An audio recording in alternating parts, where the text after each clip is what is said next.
भारत माता की, छत्रपती शिवाजी महाराज की, धर्मवीर छत्रपती संभाजी महाराज की जय भवानी, जय भवानी। माझ्यासोबत एकदा म्हणायचं आहे, सुन ले बेटा पाकिस्तान, बाप है तेरा हिंदुस्तान। सुन ले बेटा पाकिस्तान, सुन ले बेटा पाकिस्तान, बाप तेरा हिंदुस्तान। सुन ले बेटा पाकिस्तान, बाप तेरा हिंदुस्तान। आज तिरंगा यात्रेच्या निमित्ताने सर्वप्रथम हिंदवी स्वराज्याचे सरसंस्थापक छत्रपती शिवरायांना मानाचा मुजरा करतो। भारतीय राज्यघटनेचे शिल्पकार भारतरत्न डॉक्टर बाबासाहेब आंबेडकर यांना मानवंदना अर्पित करतो। आणि ज्यांच्याबद्दल असं म्हटलं गेलं, देश धर्म पर मिटने वाला शेर शिवा का छावा था, महापराक्रमी परम प्रतापी एक ही शंभू राजा था, असे छत्रपती संभाजीराजे यांच्या जयंतीच्या निमित्ताने त्यांनाही नमन करतो। आणि आज तिरंगा यात्रेच्या निमित्ताने मंचावर उपस्थित असलेले आपल्या महाराष्ट्राचे उपमुख्यमंत्री माननीय एकनाथराव शिंदेजी, सुप्रसिद्ध कवी लेखक मनोज मुंतशिर शुक्लाजी, आशीष शेलारजी, रवींद्र चव्हाणजी, पंकजाताई मुंडे, मंगल प्रभात लोढा, प्रवीण दरेकरजी, संजय उपाध्यायजी, मिहिर कोटेचाजी, सुनील राणेजी, अतुल भातकळकरजी, पराग शहाजी, अमित साटमजी, चित्राताई वाघ, विद्याताई ठाकूर, गोपाल शेट्टीजी, पवन त्रिपाठीजी, विशेष रूपाने मंचावर उपस्थित असलेले कॅप्टन शंकर कदम, सुभेदार किसन कदम, श्री विजय जगताप, पोपटराव दाते, 90 वर्षाचे तरुण ज्यांनी 3 युद्धामध्ये भाग घेतला ते सदानंदजी चिखले, हवालदार शंकर कुंभार, संजय निकम, या ठिकाणी विशेष रूपाने उपस्थित असलेल्या आमच्या स्काउटच्या सर्व या ठिकाणी कॅडेट्स आणि उपस्थित सर्व माझ्या भगिनी आणि बंधूंनो, आज तिरंगा यात्रेच्या माध्यमातून आमच्या देशाच्या सैन्य दलाच्या प्रती आमचे धन्यवाद देण्याकरता, त्यांच्या प्रती आभार मानण्याकरता आम्ही सगळे लोक या ठिकाणी एकत्रित झालो। ऑपरेशन सिंदूरच्या माध्यमातून भारतीय सेनेने दाखवून दिलं, हमें कोई झुका नहीं सकता, हम न झुकेंगे, न रुकेंगे, न बिकेंगे, न थकेंगे। अशा प्रकारे भारतीय सेनेची ताकद काय आहे, ही ताकद आपल्याला ऑपरेशन सिंदूरच्या माध्यमातून पाहायला मिळाली।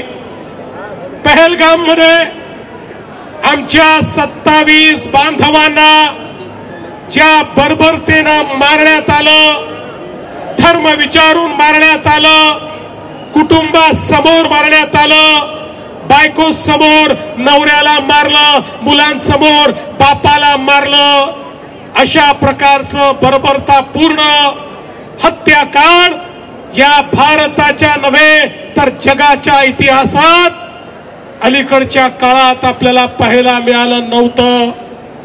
आणि म्हणूनच देशाचे प्रधानमंत्री माननीय नरेंद्र मोदी जी ने सांगितलं, जिन इरादों ने भारत में इस प्रकार का काम किया है, जिन इरादों ने दहशतवाद को भारत में इस प्रकार से हमारे लोगों को मरने पर मजबूर किया है, उन इरादों को और उन इरादों के इंफ्रास्ट्रक्चर को चकनाचूर कर दिया जाएगा। आणि आपल्या माननीय प्रधानमंत्री मोदीजींच्या नेतृत्वाखाली भारतीय सैन्याने ऑपरेशन सिंदूर हे लॉन्च केलं।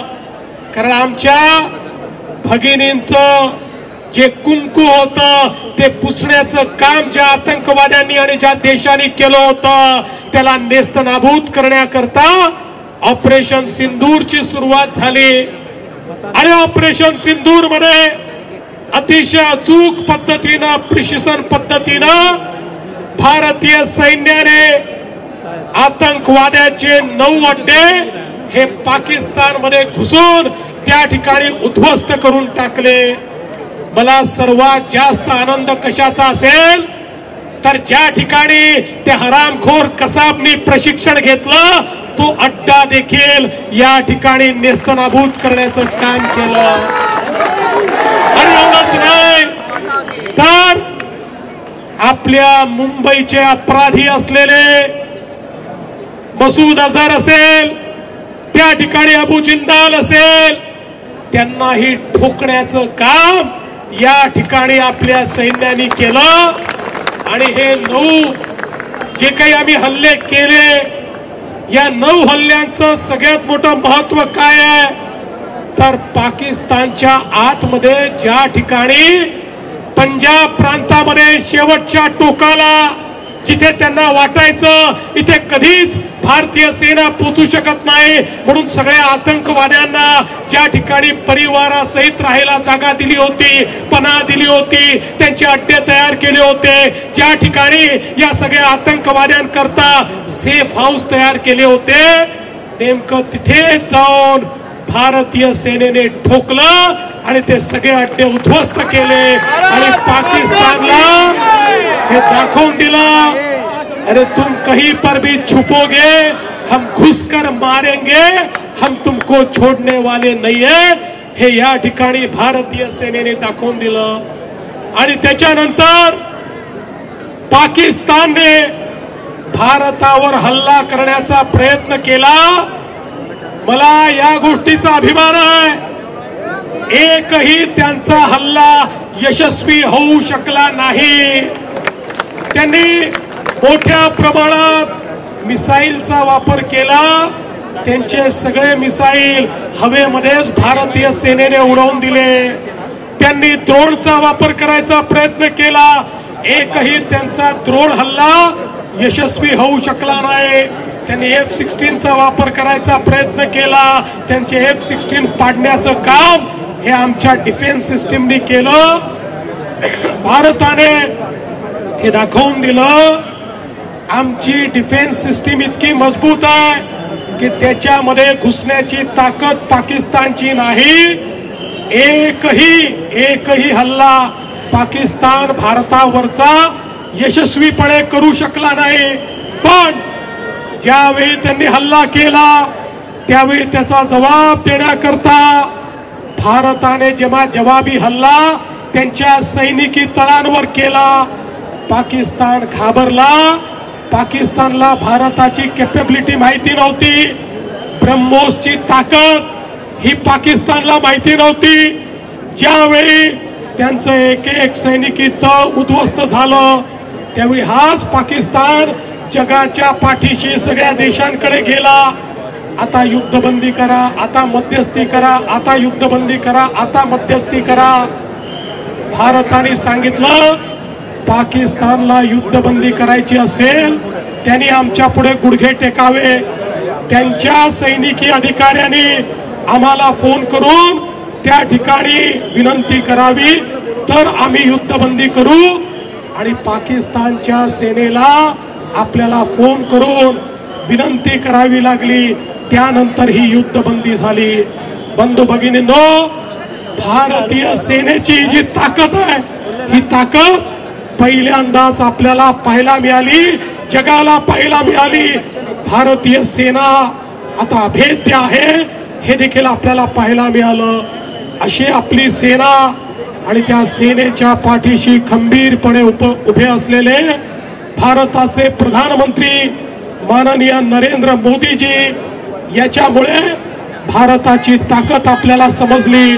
आणि म्हणूनच आज ही तिरंगा यात्रा आपल्या सैनिकांना मान देण्याकरता, आपल्या शहीदांना मानवंदना देण्याकरता आणि भारताची ताकद ही जगाला दाखवण्याकरता आपण या ठिकाणी काढलेली आहे। मला विश्वास आहे भारताचा तिरंगा असाच फडकत राहील, या तिरंग्याला असाच सन्मान मिळत राहील। आणि म्हणून सर्व सैनिकांचं मनापासून अभिनंदन करतो आणि माझं बोलणं संपवतो। जय हिंद, जय महाराष्ट्र।